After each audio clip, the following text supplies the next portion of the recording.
Bismillahirrahmanirrahim. Alhamdulillahi rabbil alamin.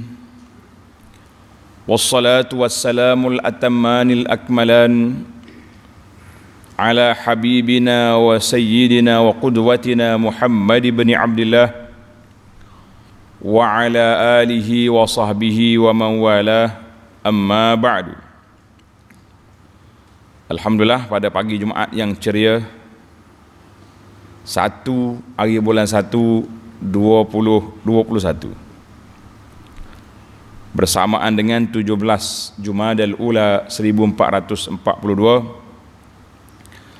kita dapat meneruskan pengajian kita dalam tafsirul Quran surah Yusuf. Surah Yusuf, surah yang ke-12, dan masih lagi dalam akhir juzuk yang ke-12. Kita mula dengan ayat 43. Ayat 43, pemegang tafsir pimpinan Jawi, muka surat 445.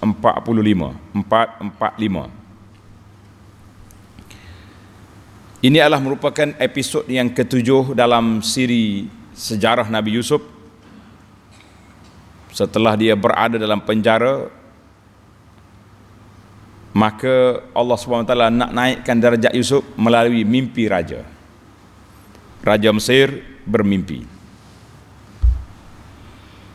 Yusuf, kisah dia sekitar mimpi. Ada semua, ada hikmat yang Allah Ta'ala dah tetapkan.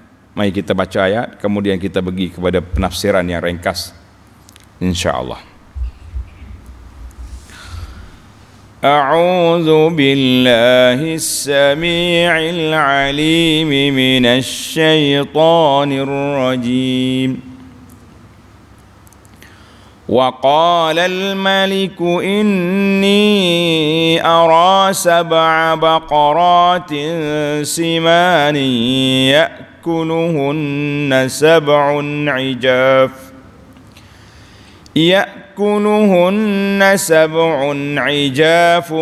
و7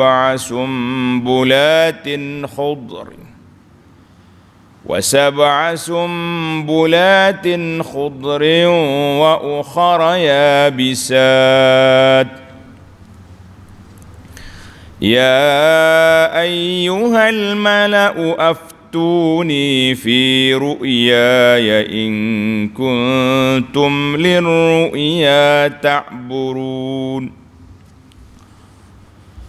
قالوا أضغاث أحلام وما نحن بتأويل الأحلام بعالمين. وقال الذي نجا منهما وادكر بعد أمة أنا أنبئكم بتأويله فأرسلون. Allah. Ini episod yang keberapa? Yang ke-7 dalam siri Nabi Yusuf. Ada setengah ulama tafsir dia letak yang ke-7 tu bermula daripada ayat takbir mimpi dia kepada 2 kawan dia tadi dalam penjara. Tapi kita ambil di sinilah, mana kisah dia 2 tu dengan kawan dia tu berakhir di situ, sehingga Nabi Yusuf berada dalam penjara. Falabitha fis sijni bid'a sinin. Nabi Yusuf masih kekal dalam penjara beberapa tahun. Jadi Allah Ta'ala letak sini bid'a sinin, Tuhan tak letak angka tepat 7 tahun, berapa tahun. Kata di para ulama tadabbur, bukan tahun yang Tuhan nak suruh kita mikir. Bid'a, ada ulama kata 5 hingga 7 tahun. Mana masa Nabi Yusuf berada dalam penjara 5 hingga 7 tahun bukanlah suatu masa yang pendek, tapi itulah hikmah Allah Azza wa Jalla. Nak ceritanya dunia ini berpusing. Kalau kita tengok habislah episod Nabi Yusuf, Senyap lupa orang pun tak cara dah. Wanita-wanita hak potong tangan pun sembuh dah tangan dia. Boleh jadi adalah tinggal kesal-kesal parut, kesan-kesan luka di tangan. Tiba-tiba Yusuf muncul balik. Ini di antara hikmah Allah Subhanahu Wa Taala. Orang mazlum, orang yang dizalimi, orang yang dihina, dicampak dalam penjara, itu adalah merupakan proses Allah Ta'ala nak angkat darjat dia. Kalaulah tidak kerana mimpi ni, orang tak ingatlah ke Yusuf. Dengan sebab mimpi ni, kawan dia, hak dia pesan dulu, wazkurni inda rabbika, teringat balik. Aku ada kawan dalam penjara. Ini cerita dia. Dan banyaklah hikmah Allah SWT di setiap perkara yang berlaku. Kita pun tak boleh nak tahu. Ada kalanya hikmah ini selepas 5 tahun, mungkin selepas 7 tahun, mungkin juga selepas 10 tahun, baru kita nampak, oh patutlah Allah SWT jadikan sekian-sekian. Hari ni baru aku bersyukur dengan apa yang berlaku 5-6 tahun dulu. Ini semua ni hikmah. Baik, kita pergi kepada satu-satu ayat.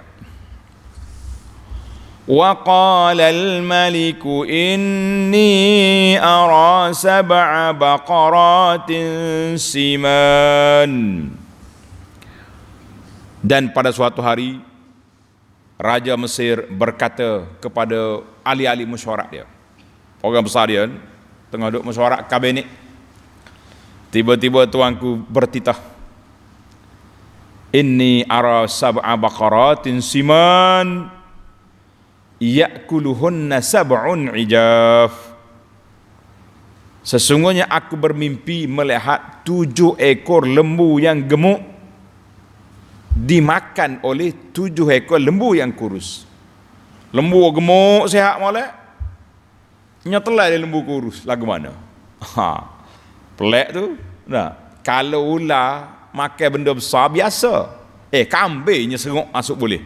Pelik Allah Ta'ala buat ular ni tak. Akhir kali sadar tak bergerak dia nya. Bom-bom mari senang nak angkat. Dah dia kenyam dah. Pasal itulah kita ni banyak buat ibarat lembu kenyang. Kita tak ibarat kau ular kenyam. Mu ni macam ular sawah kenyam. Senyap gitu dah. Awak ni pelik ni.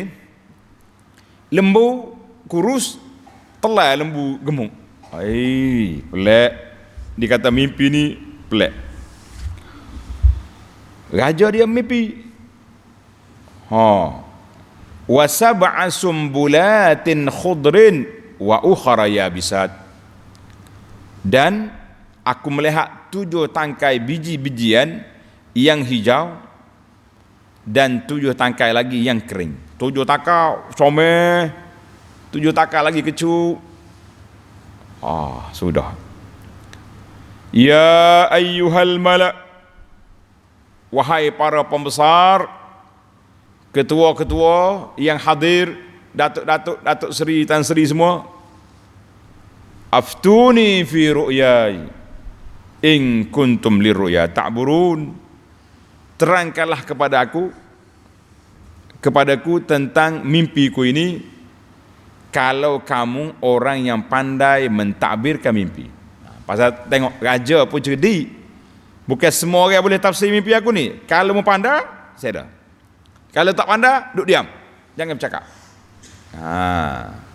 Baiklah para jemaah sekalian. Dalam tafsir ini Allah Ta'ala sebut qala al-malik, berkata raja.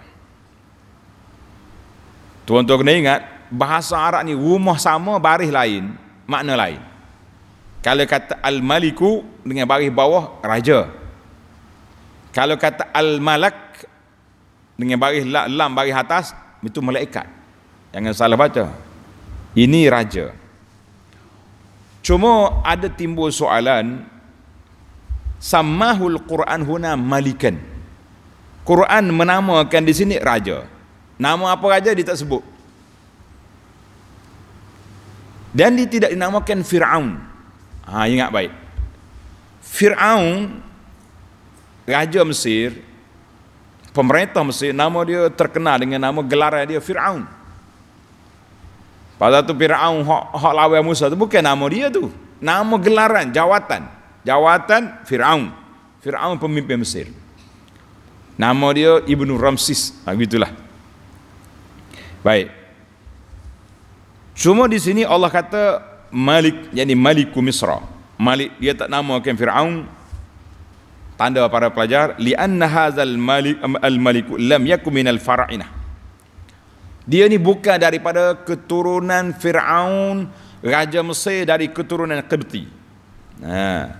Raja Mesir di sini kana Malik al-Misra, raja Mesir di bawah pemerintahan Hyksos. Ha, kaf, sin, waw, sin. Al-Hyksos daripada kumpulan Amalikah, puak-puak Kan'aniyin. Dia ni daripada orang Arab.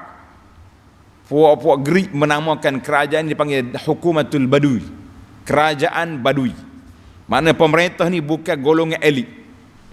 Kalau lepas pada ni zaman Nabi Musa itu Fir'aun, gelaran dia Fir'aun, itu puak-puak bangsawan yang memerintah. Pasal tu dia sombong. Dan zaman ni raja dia tak mengaku jadi Tuhan. Walaupun mereka itu syirik, tapi dia tak mengaku jadi Tuhan. Zaman Fir'aun, zaman keangkuhan, kesombongan, ketakburan, dia sudah jadi ana rabbukumul a'la, aku ni Tuhan kamu. Dia sudah jadi Tuhan. Ini dalam ulama tafsir menghuraikan kenapa dia tak panggil Fir'aun, dia panggil Al-Malik dalam cerita ini. Baik. Raja pun cerita kepada pembesar-pembesar dia mimpi 7 ekor lembu gemuk ditelan oleh 7 ekor lembu kurus. 7 tangkai gandum yang subur, comel, sakut sini, 7 lagi kering. Aftuni fi ru'yai. Pembesar-pembesar semua, akhbiruni, cerita kepada aku apa tafsir, tapi dengan syarat in kuntum ala ilmin wa dirayatin bizalika, kalau kamu tahu. Kalau kamu tahu, kalau kamu tak tahu jangan duk cakap. Tapi manusia ni lagu itulah perangai dia. Tahu ke tak tahu, nak cakap juga. Mula ada bercakap. Tengok ayat 44. Qalu adghasu ahlam. Mereka menjawab, tuanku, yang demikian itu ialah mimpi-mimpi yang bercampur aduk. Pula mimpi campur aduk ni kalau kita gak, yakni mimpi yang bercampur aduk dengan khayal-khayal dan angan-angan. Mu duk mikir gapo?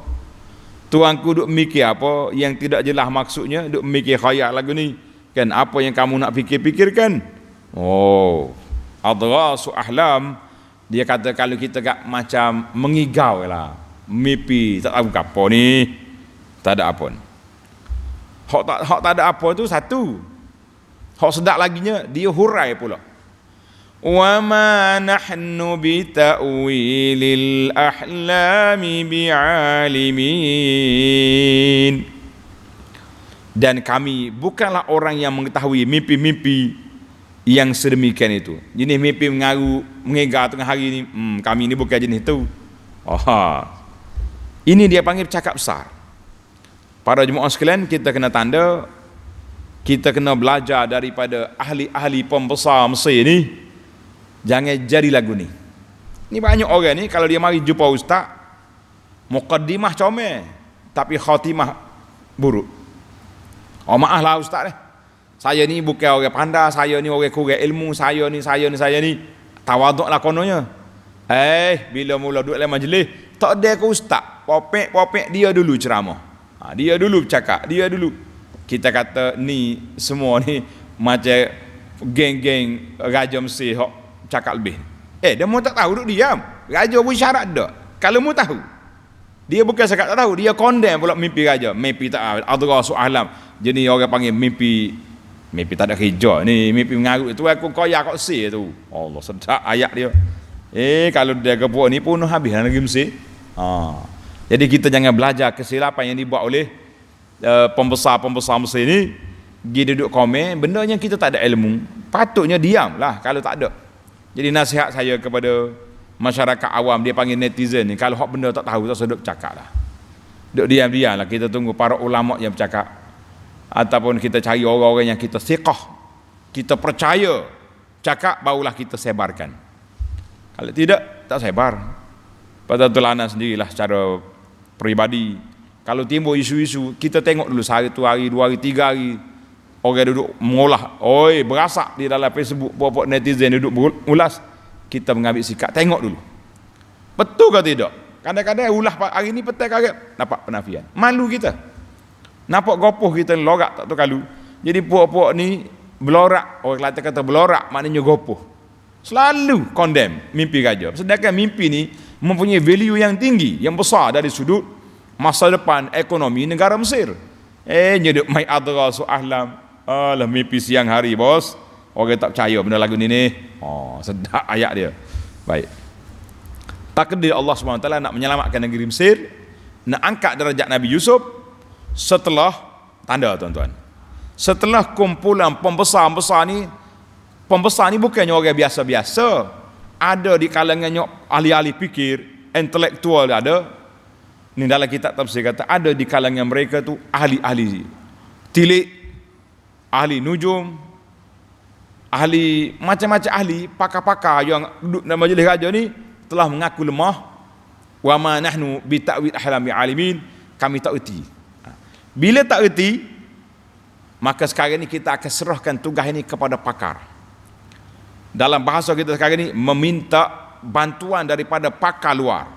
Mana dalam kabinet kita ni tak ada siapa boleh mikir, tapi kita kena minta bantuan daripada orang luar. Mana orang luar ni bila kita bawa masuk nanti mempunyai level tinggi, sebab kita semuanya sudah mengaku tak pandai.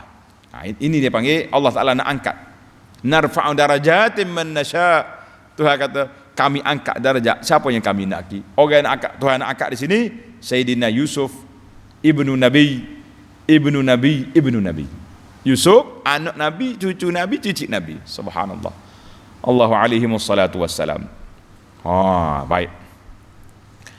Wa qala alladhi naja minhuma waddakara ba'da ummah. Dan pada saat itu tengah duk gawak, yoya kata orang sekarang ni, tak boleh nak menyelesaikan soalan tuanku ni besar ni, give cakap pula lebih-lebih daripada dia. Sudahlah, tengah duduk kelang kabut gini, berkatalah orang yang terselamat di antara 2 orang kawan Yusuf dalam penjara dulu.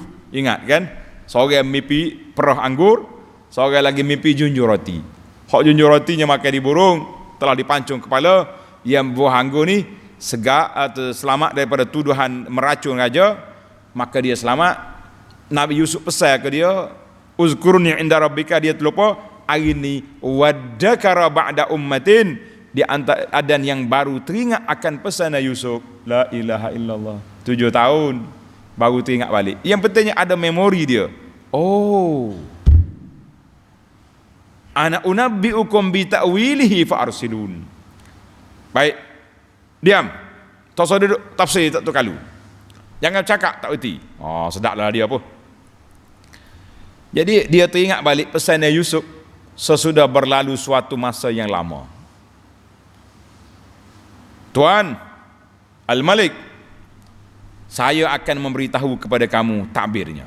Jangan bimbang, saya akan tafsirkan mimpi ini dengan tepat, sebagaimana pengalaman saya tepat apa yang telah ditafsir oleh kawan saya dalam penjara.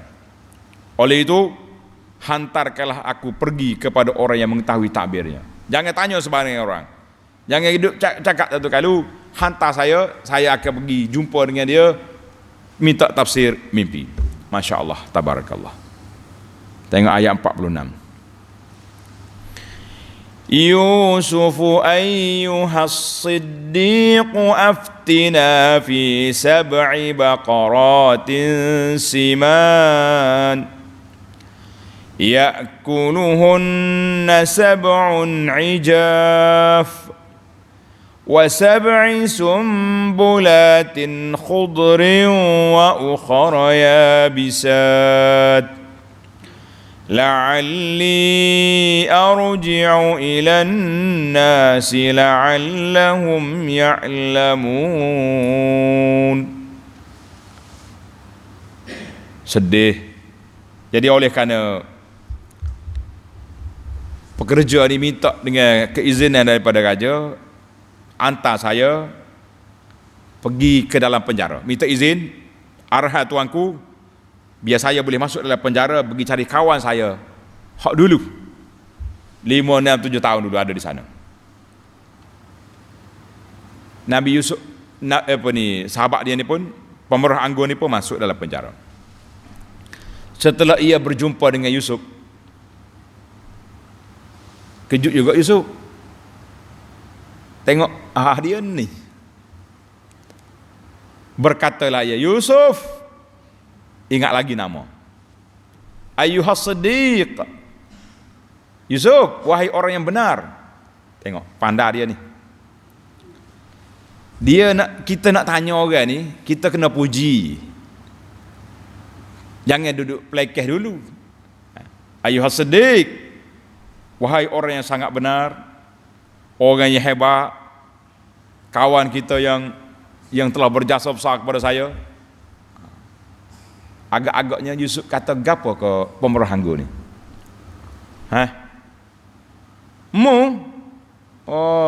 Lepas tu keluar penjara, lupa ke guru. Tidak ada riwayat. Dalam Israiliyat pun nampaknya tidak sebut juga.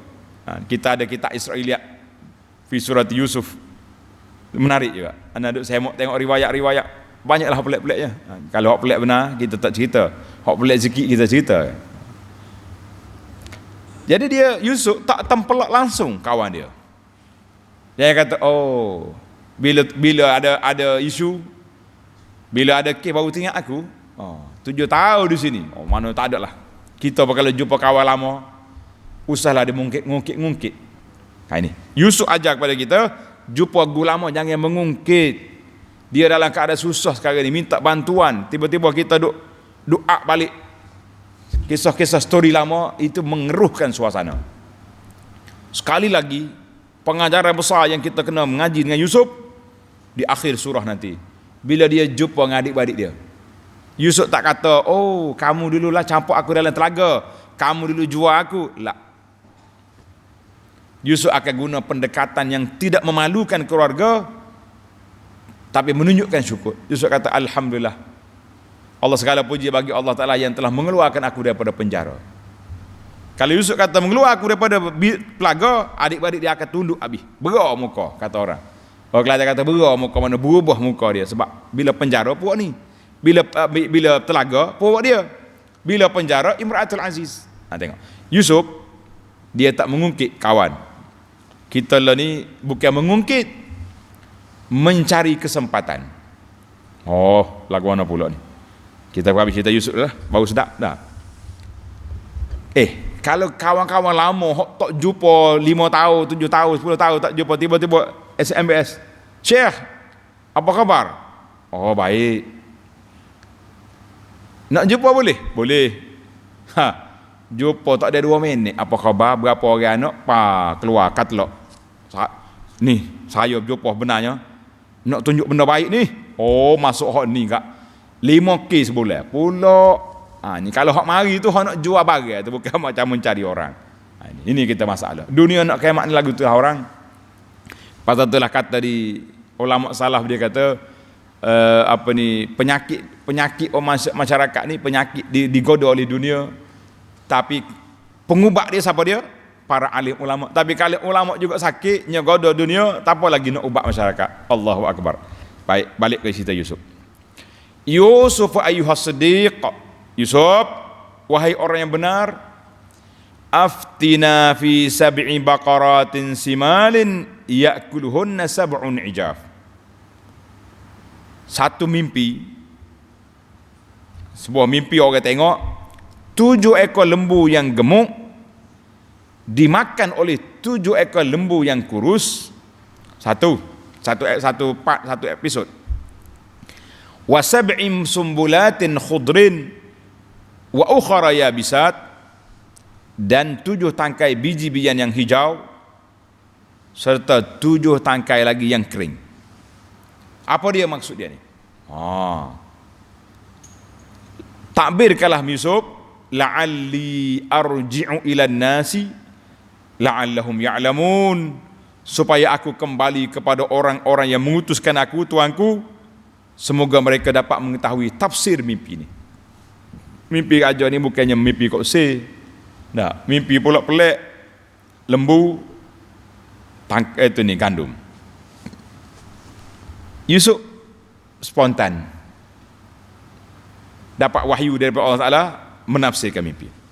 Ayat 47. Qala tazra'una sab'a sinina da'aba fama hasadtum fadharuhu fi sumbulihi illa qalilan mimma ta'kulun. Yusuf menjawab, hendaklah kamu menanam bersungguh-sungguh, kerahkan Menteri Pertanian kerja sungguh-sungguh, cari alat-alat peruntukan yang besar, 7 tahun berturut-turut, waktu subur, waktu ada air ni, waktu molek suasana ni, udara molek, mutanam. Projek pertanian dijadikan agenda negara. Kemudian apa yang kamu ketam, biarkanlah dia pada tangkai-tangkainya. Gandum yang kita ketam ni jangan pisahkan dia, simpan dia dengan tangkai dia tu. Pergi buat stor besar, taruh sekali dengan tangkai, baru dia tahan lama. Kalau kita buka dah, mudah dimakan oleh ulat, dibubuk kata orang. Ini ilmu Yusuf. Kecuali sedikit dari bahagian yang kamu jadikan untuk makan. Hak nak makan tu ambil, bersihkanlah gandum tu, pergi bersih, tumbuk dia, maka hak tak nak guna, simpan dalam khazanah negara. Simpan, jangan boros, jangan membazir. Yusuf bagi arahan. Tengok kemudian,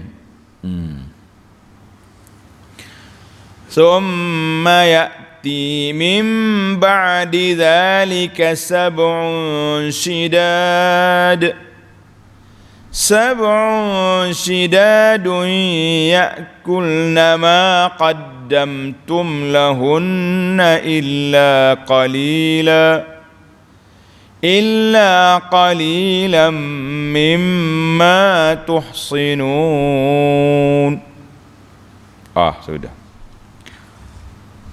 Yusuf kata, 7 tahun yang pertama ni bumi subur, kita tanam gandum sebanyak mungkin, simpan dengan jeraminya, dengan tangkai dia, tak sini.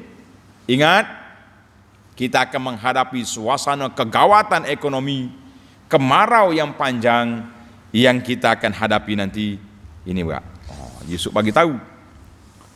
Maka kemudian akan datang selepas tempoh itu, tempoh subur, tempoh menyimpan makanan ini, 7 tahun yang bersangatan kemaraunya. 14 yang akan menghabiskan makanan yang kamu sediakan baginya. Hak 7 tahun kita simpan tadi, setahun hak kering kita makan hak itulah, kita akan guna hak tu.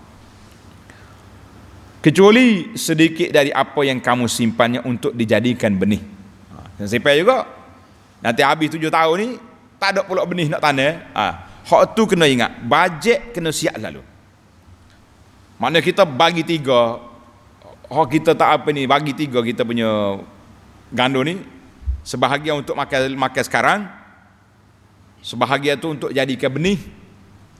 Hak besar dalam khazanah negara. Allah. 14 tahun berlalu. Insya-Allah tahun yang ke-15 ini di luar daripada mimpi raja. Raja tak mimpi ni.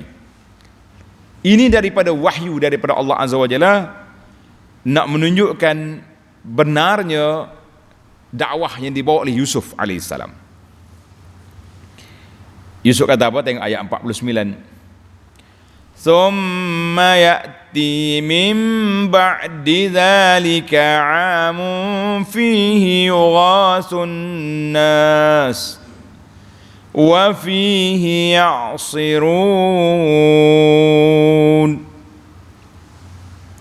Biasalah dia panggil teori ekonomi. 7 tahun subur, 7 tahun kering, insya-Allah lepas 14 tahun berlalu, tahun yang ke-15 akan datang pula sesudah itu tahun yang padanya orang ramai beroleh rahmat hujan dan padanya mereka dapat memerah hasil anggur, maknanya buah subur semula. Biasalah lepas kering ini dia akan subur balik. Anggur, zaitun dan sebagainya yang kamu boleh buat perahan. Anggur untuk minum, perah zaitun untuk minyak menjadi makanan, dan lain-lain lagi makanan yang ada di bumi Mesir. Kita kata alhamdulillah. Jadi para jemaah sekalian, ini ayat 49 ini di luar daripada mimpi raja. Ini adalah merupakan satu tambahan daripada Yusuf alaihissalam, hasil daripada wahyu daripada Allah Azza wa Jalla. Allahu Akbar.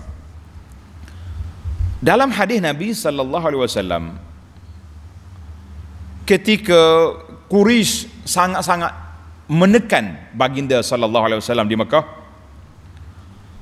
maka Nabi kita berdoa ke atas Quraisy. Nabi kata apa?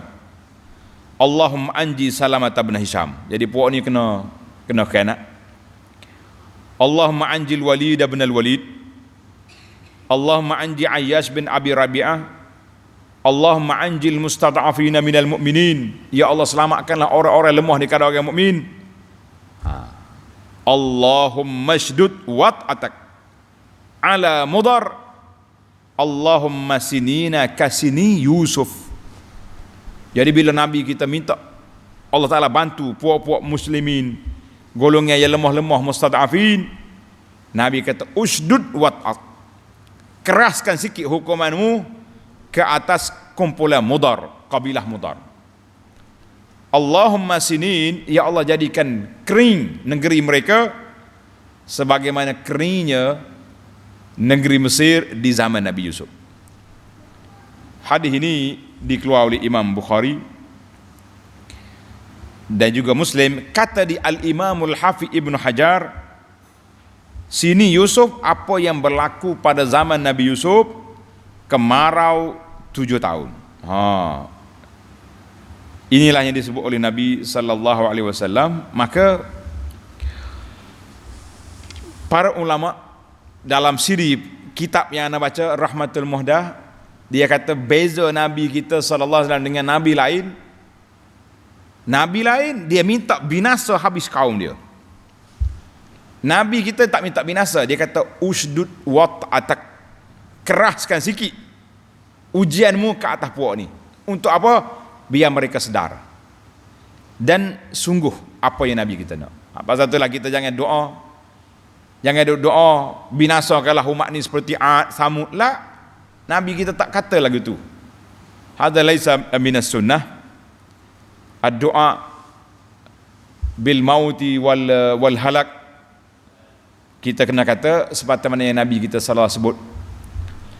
Maka takdir Allah Ta'ala kemarau. Quraisy kekeringan, makannya tak ada, susu kering.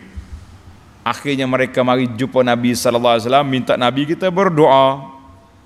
Nabi kita rahmatan alamin tak berdendang dengan Quraisy. Nabi kita doa, hujan turun. Iyalah, kalau Quraisy susah, Nabi pun duduk di Mekah, kering juga di Mekah ya. Alhamdulillah. Baiklah para jemaah sekalian, berakhirlah episod kita yang ke-7. Episod takbir mimpi telah berlaku. Sudah takbir.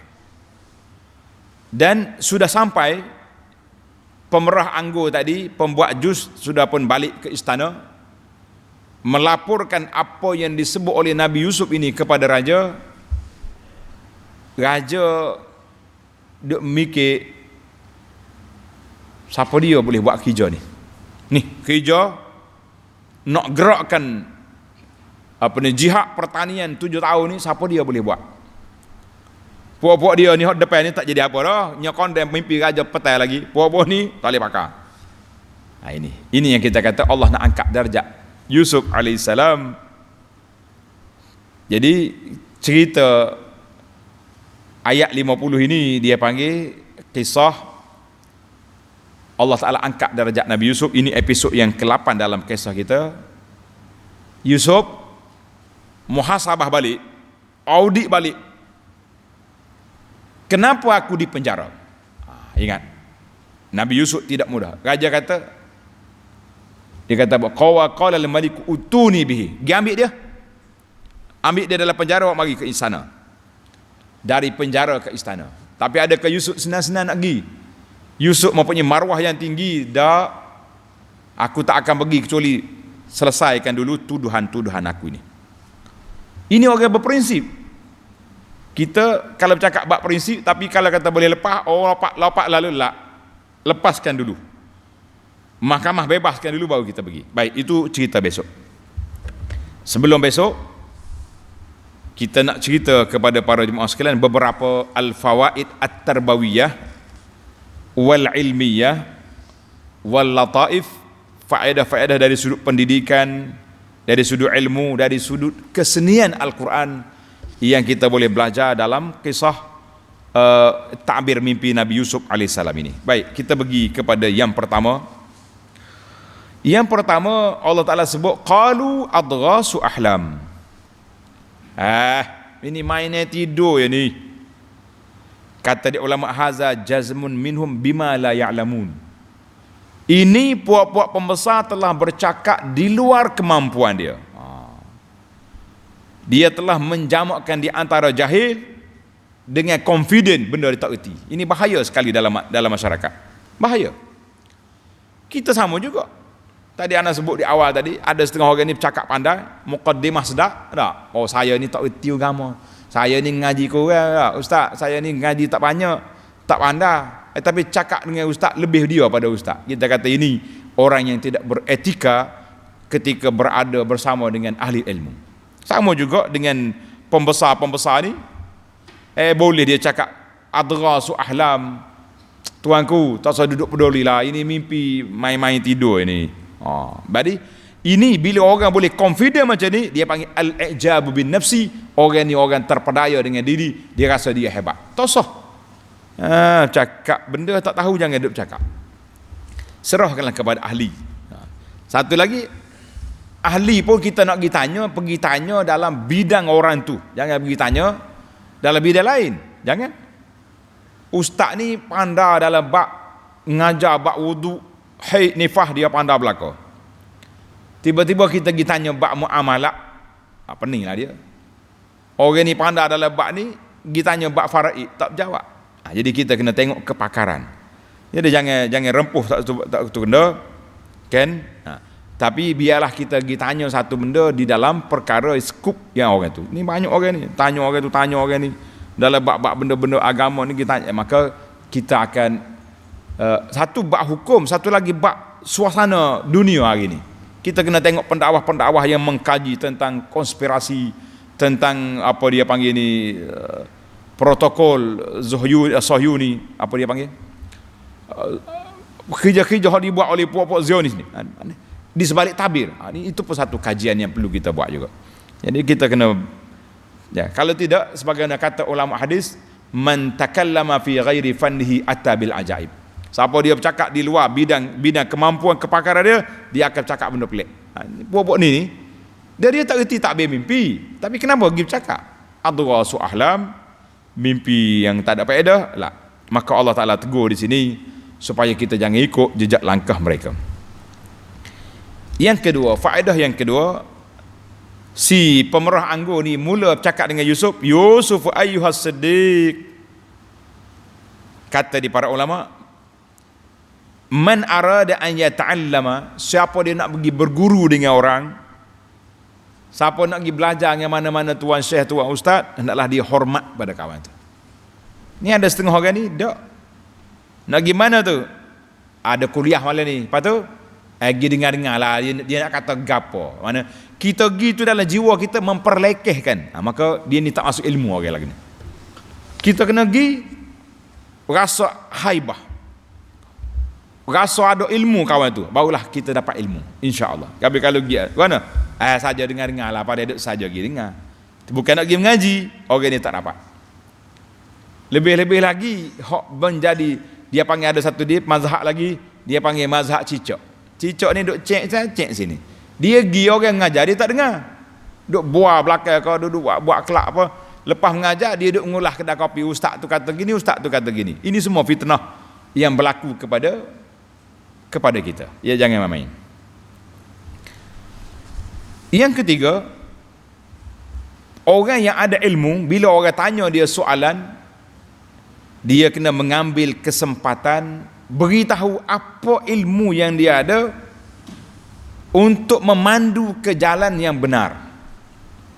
Tengok, dalam siri yang lepas, ketika dua orang sahabat dia mimpi, mari tanya mimpi dia, Nabi Yusuf tak jawab mimpi, dia tazkirah dulu. Kan? Satu. Dalam kisah raja, Nabi Yusuf bukan hanya menafsirkan mimpi. Dia kata raja ni lembu gemuk dengan lembu kurus. Sudah dihuraikan, tapi Nabi Yusuf jawab, "Tsumma ya'ti min ba'di zalik." Kemudian lepas daripada itu akan mari tahun-tahun yang subur, yang tenang. Kata di para ulama, kita ni kena bagi taujih, bimbingan yang betul kepada masyarakat. Hak betulnya gini cara. Sebab itulah bila macam ni, terus raja waqalu tuni bih, dia ambil dia. Tak ada dalam kepala aku orang yang layak pegang jawatan menteri ekonomi, menteri kanan ekonomi ni kecuali Yusuf. Sebab dia yang layak, dia yang boleh menafsirkan dengan cara baik. Hak lain tu banyak buah. Lebih-lebih lagi mari takbir mimpi, dahlah kondem mimpi raja. Masya Allah, tabarakallah. Yang keempat, dalam kita memberi nasihat kepada orang, hendaklah ada sifat ikhlas. Bukan nak menonjol diri, kita ikhlas. Bila kita ikhlas, kita akan beri jawapan yang boleh memberi panduan kepada orang. Ni kita setengah orang ni, orang tanya kita jawab, gitu kok? Lepas tu, lagu tu lah. Maknanya orang panggil jawab sebab orang tanya. Tapi taujih, bimbingan kita tak beri. Maka itu nampak tidak begitu ikhlas di dalam kehidupan kita. Yang kelima, kenapa Allah SWT tak beri orang tafsir mimpi secara spontan? Sebab Yusuf sedang menunggu untuk diangkat darjat. Kalau raja mimpi, ada orang tafsir lalu, tak ada lah Yusuf. Ni semua ahli-ahli fikir dia, ahli-ahli pembesar-pembesar semua kata tak boleh lah. Maka bila Yusuf boleh mentafsir, maka Yusuf lah orang yang paling layak. Allah Ta'ala nak angkat darjat Nabi Allah Yusuf AS. Jadi itulah para jemaah sekalian, insya-Allah kita sambung lagi perbincangan kita dalam episod yang ke-8, iaitu Nabi Yusuf dipanggil menghadap, dan bagaimana prinsip Yusuf, aku tak keluar daripada kamu masukkan aku dalam penjara dengan tuduhan, aku nak keluar daripada penjara setelah aku dibersihkan daripada sebarang tuduhan. Inilah prinsip yang besar apabila orang ini mendapat peluang untuk membersihkan jiwa. Nama dia, insya-Allah, subhanakallahumma bihamdika asyhadu an la ilaha illa anta astaghfiruka wa atubu ilaih, wa sallallahu ala nabiyyina Muhammadin wa ala alihi wa sahbihi ajma'in, walhamdulillahi rabbil alamin. Wassalamu alaikum warahmatullahi wabarakatuh.